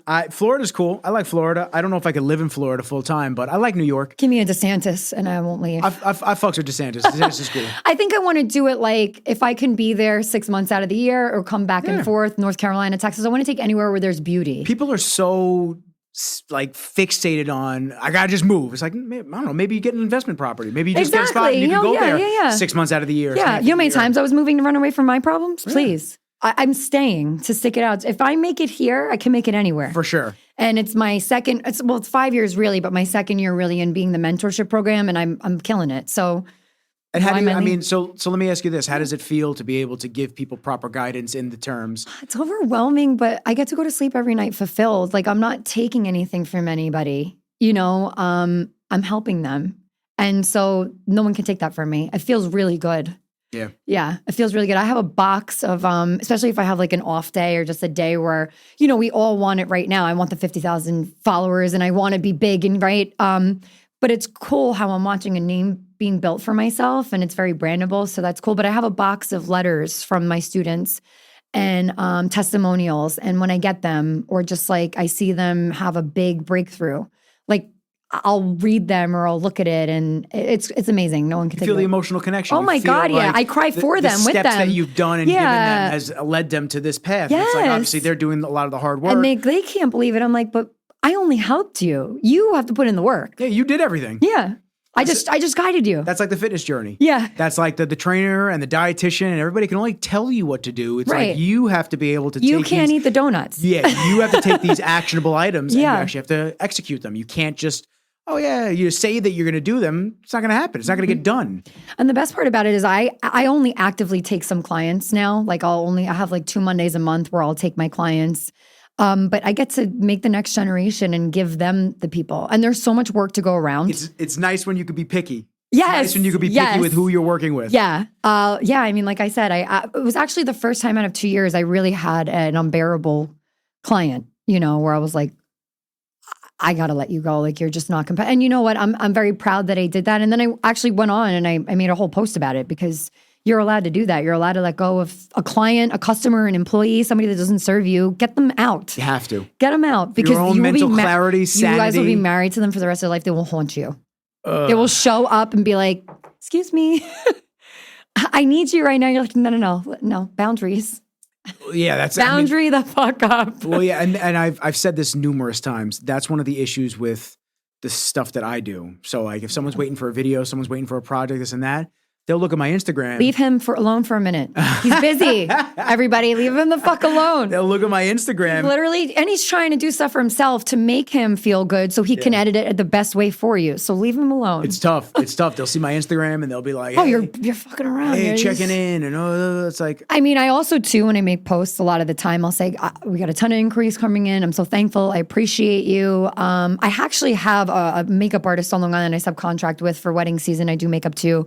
And she was going away right before our season started. This was just recently. And the poor girl had an anxiety attack because she wasn't answering brides. And they were stoning her. Mm-hmm. And I made a post and I tagged her in it, and then she shared it. And I'm like, thank you. Because I'm like, are you guys kidding me? I understand the instant gratification, but she literally has worked herself into a depression. She needs to go away for 3 days. Do you want her to do your makeup properly and happy and in a great mood? Or do you want her to be a robot? Society's just Nikki's doing jujitsu. He's trying to be the best version of himself. He's actively choking people out midday. Yeah, and so he can edit your video faster.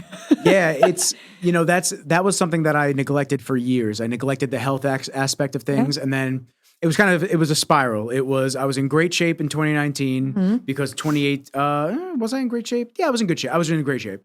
2019, I was really focusing after me and an ex broke up. I was really focusing back to. I know how that goes. You know what? She wasn't even bad. It was she had the personality and the emotional capacity of this here table.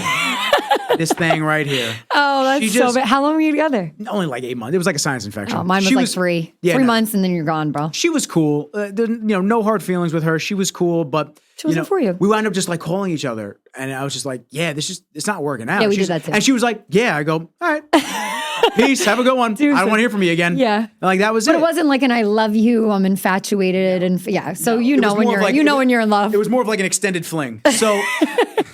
He was there for cuffing season. Yeah, it was. It was winter, but she was the vegan, so I couldn't eat around her. Oh God. God bless. Yeah. So anyway, so I was in good shape after that in 2019. I was focusing on my health. I was getting up early. I was getting all my workouts in. Then I got my office. Everything was on top of the world. Yeah. And then I was gonna get the dog. I was looking at Akitas because my dog had just passed away in June. So I'm looking at new dogs. I'm looking at this and that, and I see the Akitas, and I fall in love with them. And so everything was kind of on the right trajectory. And then COVID happened. And it's not to blame COVID. Of course. I just sunk into complacency. I sunk into the ability to just lay around, drink whiskey, be drunk, stupid, because now. Whiskey was your thing, huh? Well, that's a deep one. No, I love whiskey. And it pounds it on. Loved whiskey. I was drinking the peanut butter whiskey. That stuff's good. Screwball. It was good stuff. Yeah. So we were playing Xbox all day. And then I started seeing that I was like, face getting fatter, body getting fatter. I was like, goddamn. And I was dealing with being around the puppy all day, which wasn't helping because I wanted to be away from him for a few. Well, yeah. Because he was he's a baby. He's an infant. It was crazy. It was just I was around him all day and I'm like, Mom, I got to get away from the dog. I love him to death. He's amazing. Yeah, but I need a hot second. I need a couple hours that I'm not around, but there's nowhere to go. Right. Because it's COVID. Yeah. So I wound up spending all the stimulus money, all the loot on home gym stuff. So I bought a bunch of Rogue racks for my garage. I bought the assault bike. I bought everything. And my boys would come over and train. But we weren't training at the intensity that I'm training at now. No, it was kind of half-assed because we were just to move. Yeah. Just to do things. I mean, I bought top of the line everything. I got 4 different power bars. I got the Cadillac bar to do different grips from Kabuki. Oh, wow. For chest. I got a landmine so we could do all deadlifts and whatnot. And look at you. I got kettlebells ranging from 10 pounds all the way up to 200 something. Oh, wow. Oh yeah, because we were doing swings with them. We were going ham with the equipment, but the training wasn't there. Right. And then out on the other side of COVID, now I'm stressed because like I'm trying to rebuild the business, but things built back up pretty quick for me by 2021. Yeah. If I knew that I was going to be on top as quickly as I was again, I would have never sunk into that mode. Of course, yeah. I know. Because to us, me and Tyler talk about this all the time, or Tyler and I talk about this all the time. We speak about just how if we knew that things were going to be, we would have relaxed a little bit more. We would have taken that downtime to actually calm, focus on what we want to do. The universe doesn't work like that. I know it doesn't work like that. The universe made you go through it then because now you're on your shit now. I know, and it's like saying like, oh, if I knew the lottery. Could you imagine you drinking whiskey now and being in a like you'd be like, what the fuck? No, but you know what? And then it transitioned into I moved into my apartment. Everything was good. Right. Kenji started having health issues. Then I'm not focused on work, and then I'm up and down with like projects. Then I had surgery last year, and then I was dealing with that. So it's like there was all of these things that were just playing against me, and I was allowing myself to sink into these mental states. Yeah. So now on the other side of all of this, I was not taking my health, prepping meals. I wasn't prepping. I was just You were last. I was just fucking eating on a whim. My clients and my work was numero uno. And unfortunately for them, it's not like that anymore. I am number one. Yeah. I focus on me. And that doesn't mean that I put projects off. It doesn't mean that I don't work as hard. It means that I have my workouts in the morning. Right. I have my jujitsu that I'm going to be doing. I'll answer you when I'm done. I will hit you up when I'm done. I will hit you up when we can. You can't. People don't like it. They don't like it. They hate it. You liked it when I was up your ass. Slave, and I was like, you hit me up at all hours of the day and night, and I just answer you. Now I don't do that. I put my phone on do not disturb all day. I put it on just calls. My watch is going crazy right now. I don't care. I'll answer you in a minute. Yeah. Well, when we wrap, I love all of you, but I need a minute. Do not disturb right now. Yeah. When we wrap, the only one that gets through is my mom. Yeah. So like, it's so imperative that you stick to the plan. Stick to the plan that you set out for yourself. Follow the health guidelines that you want to follow. Does that mean that you're exercising more? Does that mean that you're following? It could be baby steps. Exactly. Just wake up and in the morning, just don't scroll for 10 minutes. Just don't scroll. Yep. Guilty. We all are. Yeah, of course. But try that. Don't scroll, get up. Have the sun hit your face for 5 minutes outside. Human lab, photosynthesis. Yeah, vitamin D. I open my blinds every morning and I drink some bone broth on an empty stomach and a shot of apple cider vinegar. Mm-hmm. And that's how I start my day. Just get into these modes. Get into these modes where you are number one, because nobody is ever going to treat you as good as you should be treating yourself. And your clients, they'll come and go. You'll attract that too once you start doing it. Oh yeah, they'll come and go. The clients will come and go. They will be there and they'll work with you, and then they'll work with somebody else. And then they'll come back and they'll work with somebody else. Yeah. It's totally fine. Yeah. You have to understand that these things are cyclical and they're going to come and go. But what will not come and go is you have to stay on track to keep yourself at 100% at all times. If you're fat, get fit. Like that's the video I post all the time from that dude, Nick, who was talking to John Bernthal. I was making so much content this past month that I'm on a vitamin D prescription right now. Yep. I've neglected that. They're like, no wonder why you're all out of whack. I'm like, okay. Yeah, I mean, I was taking 20. I was on my shit. Then you go, you got to stay focused. You have to stay focused. What is your goal? Is your goal to lose weight? Is your goal to maintain your weight? Is your goal to just be happy and healthy? Yeah. Is it balance? Is it being able to have a couple of drinks on the weekend? Is it jujitsu to compete again? Is it exactly? Yeah. These are things that are going to keep you mentally sane and clear as you go through the day. Mm-hmm. Have you done? Have you tried an elimination diet to get certain things out of your body that may not be serving you? Right. Maybe you feel better when you don't drink. Or people as well. Your friends. It's okay. So big on people. So one of my close friends, we're not talking, but we're just not. Right, you're on different paths. We're just not communicating right now. Yeah. I love all my best friends. We haven't hit each other up. Yeah. We haven't hit each other up. I have no desire to. Yeah. Every now and then I'll be like, damn, I wish we were talking, but he's on a different path. I'm thankful though that they're not pressing me about why aren't you out drinking. I do have a very good circle. So they do say you'll see who your friends are. They all still check in on me more so than I am on them because they see me building, and I appreciate that so much. I love all of them. But they're not like knocking me like, oh, you never come out anymore. So that's a good thing. I'm very thankful for that. I'll drink a and club those soda. people that do that, they're not your friends. Yeah. Get them out of your life. Yeah. I'm a very almost pretty much sober person. I think I had some sparkling white wine with my mom on Mother's Day. Whoa, that's crazy. it. Yeah, I went ham. That, yeah. And then, I was drinking tea by like the time I got home for dinner and water. But it's important. Yeah. You're sticking I to want to feel good the next day. You're sticking to your goals, your non-negotiables, the Yeah. things that you are deciding are important things and habits in your life that will get you to where you want to be or where you want to go. Yeah. And unfortunately for a lot of people, they lean into these vices. Oh, I could never go a day without weed. I could never go a day without a cigarette. Try Like, yo, you'll be all right, bro. When you were born, you went all that time without ever touching a drug and you were pretty fine. Right. Like you didn't breastfeed until you were 12. Can you imagine? Crazy. Or you may have, but then maybe that's why you need weed. I don't know. Yeah, maybe that's why you need you need therapy. Maybe that's why you need some therapy. You don't need weed, you need some therapy. You need to work on those inner demons. Yeah. So it's about just being on that higher plane mentally and just holding yourself accountable. I teach that a lot. And holding the others around you accountable. Yeah. That was one of the things. That's kind of why we haven't spoken, me and this individual. It's because he was on a path. He kind of does self-destructive behaviors, especially with his relationship. Yeah. And all that stuff. His situation is very not unique, but it's unique to like a lot of people that I know. Mm-hmm. They don't really get themselves in this type of shit. And everybody that I know that knows him, they go, oh, I feel bad for him. Don't. He does this to himself. Right, like you're doing it yourself. I've given buddy. him the steps to get out of it. I've told him the best ways to do X, Y, Z so he's happy and healthy outside we of could tell them all day. And he doesn't do it. Yeah. And then he'll sit there. I'll have to tell you about this after off camera. But he'll sit there and then he'll be miserable again. Yeah. And I'm just I can't deal with that energy. And I'm not helping you. I leave. I'm not helping you anymore, bro. Just like you deal with that shit yourself then. You've had the opportunities to do things differently. You've had the ability to change your environment and be Numerous better. times. Numerous. Yeah. Be Be better and be in a better situation. You've chosen not to, and you've chosen to make excuses. Yeah. The same way I've made excuses for years. Right. Every winter, spring, I've said, "Oh yeah, I'm gonna get shredded again. I'm gonna get in shape." And then I don't track my food. Of course. And then I'm missing workouts, and I'm bullshitting, and I'm having beers, and I'm getting Sour Patch Kids from this corner store. Like, I'm lying to myself. And by lying to myself, my self-confidence and my self-worth goes down little pegs every single time. Yeah. Fuck that, yo. If I say I'm going to do something, I'm holding that promise to myself. If I say I'm going to get up at 5 a.m. every fucking day, I'm going to get up at 5 a.m. every fucking day. Yeah. Even on the weekends. I'm going to walk the dog. So give me extra time to give him more exercise. It is what it is. But you have to hold yourself accountable. Yeah. You can't be mad at a situation that you've put yourself in, that you refuse to change. And you're given the tools to get out of said situation, but instead you just bitch about the situation and never change anything. Yeah.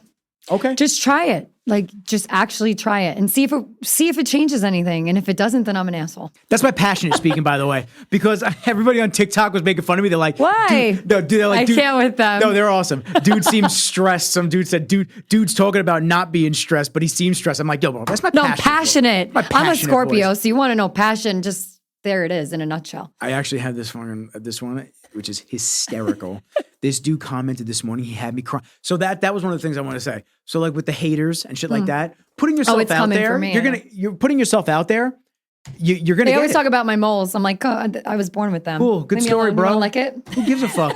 Yeah, if you don't like it, scroll. I'm like, if it's not that, then it's our weight. If it's not our weight, it's our hair color. Yeah, it's Who like, gives a fuck you shit? guys. So this dude commented on me. He said, oh, goofy ass Destiny Child, little boy. You got to say some shit like that. You At least he mentioned the 90s. Yeah, well, he said, you definitely stressed. I said, ready? This is what I said. I said, yo, watch your mouth. Destiny's Child is fire. Like, I have fun with these people. Like, I used to take it Half of offensively. them are bots that are on crack anyway. I used to take it offensively. I don't care anymore. Like, I laugh. I twist the words around them to make them look stupid. Yeah. Dre said it best.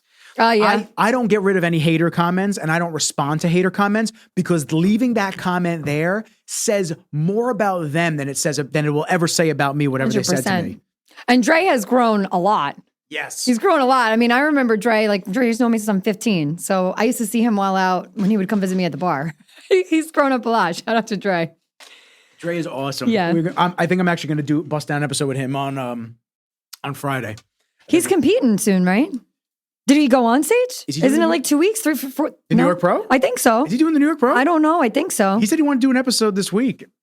Maybe I could be having my days mixed up. Fucking Dre's always in shape. It's a bunch of bullshit. The guy could wake up and be in shape. I'm just always trying to see, like, dude, do you ever not look good? Like, stop being mad. He is literally an alien. Yeah, stop being mad selfish and just give me an ab. Let Jamal's pretty ripped like that too, no? They're both like their own species of human. Crazy. Yeah. Oh, what did Dre say? Yeah.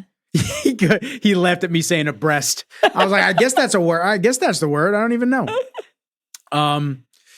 But yeah, all good, amazing stuff. How can people contact you? Like, what's the best way? So I have obviously TheSkinJeanie _ it's a J, like jeans, like because the other one was. I was going to ask you, why did you do that instead of a G? So like I wanted to trademark it, and I can't be the genie in a bottle, so I had to be Jeannie like jeans. So I want to be a brand, right? I'm building a brand. So for me to have it be mine and trademark it, I had to be the J. Gotcha. But I kind of like that because my grandfather's name started with, it's John Scarbeck. So, so you guys can contact me, DM me. We have Facebook, Instagram, what is it? TikTok, any form. I have a website you could drop your email at, skinjeanie.net. Cool. Yeah. And coaching, anything like that. Would you do esthetician work still? So I do. I do 2 people a month. Well, I do 2 days out of the month that I still do microneedling, dermaplaning, lashes on, and I do wedding season every year. So I actually want to set that up with you. We're going to get you on and do something. Okay. We're going to take care of Nikki over there. But yeah, if you guys want to get in, I will set you up with one of my girls. I have them all over. My geographic network is from Nassau to Suffolk. They're amazing. They've been trained by the best. So I can, if I'm not available, I have them available for you. I can either have them come to your home if that's what you want, or they have beautiful places of their own. And we're just growing. So that's awesome. Yeah. I'm excited to continue seeing you grow and do your thing, especially now that we're more connected. Yes, definitely. I'm so happy you had me on. It was an absolute pleasure. I want to have you back on. We'll talk more about, some of the routines that you recommend and whatnot. I actually have a connection for you that's somebody that needs an esthetician. Yeah, 100%. So I'm gonna talk to you about that. We afterwards. help you from like the inside out. I have a lot of people that don't leave their home and have dealt with Accutane and stuff that really destroys people. And we literally work from nutrition inside out. We get you to the goal of let's fix the root cause and help you get there for prom, for your wedding, for just if you want to go out of your house and feel confident again. So love that. That's so important. Yeah. This has been episode 52. That's what I was checking. It's been a minute. Lucky number 52. It's been a minute since I did. So I was like, which number is this one? I had to check. I'm like, okay, it's 52. So this is going to be 52 with Stephanie, TheSkinJeanie. Yeah. I appreciate you for real. Thank you so much. And I appreciate y'all for fucking with us and hanging out. If you have any questions, please reach out directly to her. Don't ask me. I might not know the question. I want you guys to just hit her up directly. Ask us anything. We got you. Yes, exactly. But on that note, I appreciate y'all. Peace.